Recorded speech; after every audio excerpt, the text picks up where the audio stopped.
أعوذ بالله من الشيطان الرجيم بسم الله الرحمن الرحيم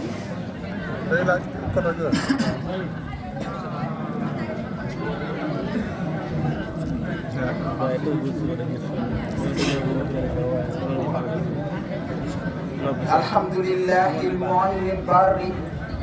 منزل الذكر على المختار نشكره لقوله نخمين شكرتم تنم ولي مدن لين li lee taxoon ma jub ne tey faw ma woy santaat gërëm ki lee taxoon ma wattu tey qur'aanu rabbina mi ñëpp jublu tey kon yàlla buur bi fay ko moom ay gën di fay Sëriñ Al Haaji Njaay ndonga moo di turam ñëpp ko xam alqur'aan moo di mbiram jàng na lool te xam na lépp lees di xam waaye woyof yaatoog tabe rekk la gëm laajte ko Mbàkke asalem ndaamaatu ak kër baay la xat fu mu mas a jaar am na fa sag jàngal na mag te yar na ndaw ba mu am ngërëm ndax yàlla rek moo ko soxal du ay dërëm gis naa fa ñooñ jàngal na leen ay ati at bañ xëy di kaang fóori yu aay yu mat a mat masul ne ah mbaa mu ne ngir ne fayun lii rek a tax mënun lu dul sopp ko nun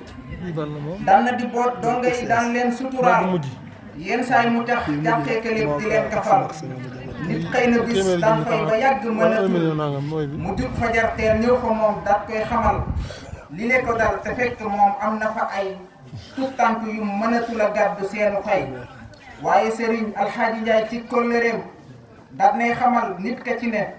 daat nay xamal nit ka ni lii du problème te wax ko it waxam ju siiw je yëmma lool li tax ma dolli sopp ko bëgg ko lool waxam ja mooy sa gone yi maa leen di jël di leen xamal ba lu ma yàlla may ma jël donga yi ñoom ñëpp a amoon cofeel ci moom cofeel bu foor ba amatum sago ci moom masul di jaayu baa mu ne xool leen maa ngi nii masul di fuuyu yaaram bu sell baa ngi nii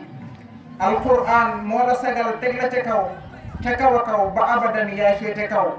amun sa fay mënun lu dul sax di la woy kon yàlla buur bi fay la moom ay ngën ji fay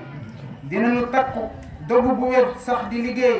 ngir daara ji jëm ca kanam te bañ a géey dinañ ci def nun li nu man ak li nu mënul ndax daara ji moo nu xamal lu kenn xamul nongali yow te nga taxaw lu fii ndaxam Sëriñ Al Haaji géej la amul moom fu mu yam moom Móodu Jóob sab donga mooy ki doon di jéem di sat di woy ngir di la gaar la cantam yàlla na la yàlla sàmm teel la sa njaboot te may la fan wu tàlli ngay sax di ñu boot. Assalaamu aleykum wa rahmatullah.